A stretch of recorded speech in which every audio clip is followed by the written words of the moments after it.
And it's actually a 4-day weekend for many elementary students. There are PA days in Toronto and York Region this Friday. So some parents are not only looking for childcare this week, now many are scrambling for options for next week's strikes.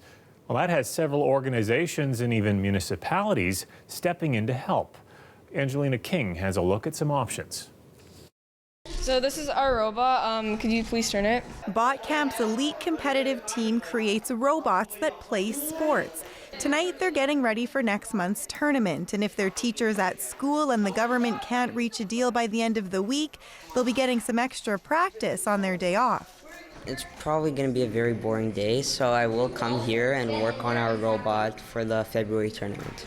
When Sarah Ackler found out she may have a day off, she asked her parents if she could spend the day at BotCamp. It's like fun, and I actually get to do something, so yeah, I want to come here. Her dad can't argue with that.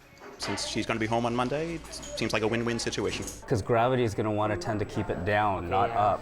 BotCamp ran day camps during previous strikes this school year. Registration is already open in case strikes go ahead Monday and Tuesday. A lot of it, again, was catering to parents who were really stuck because there's not much notice given for these strikes. And if the strikes continue, so will the day camps. And others are following suit across the GTA, like a martial arts camp in Mississauga, a theater camp in Thornhill, or one that focuses on STEM.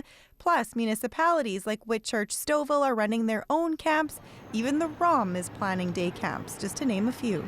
Actually, that's a good question. What happens if you do that? As a previous teacher, Lim says it's important learning continues even if kids aren't in class. For both parents and students and families, we still want to be able to give them an educational experience, even under not the best circumstances. With the latest strike just announced today, it's likely there'll be more programs and camps like this organized in the coming days. So even if kids aren't in the classroom, they'll certainly still be learning. Angelina King, CBC News, Toronto.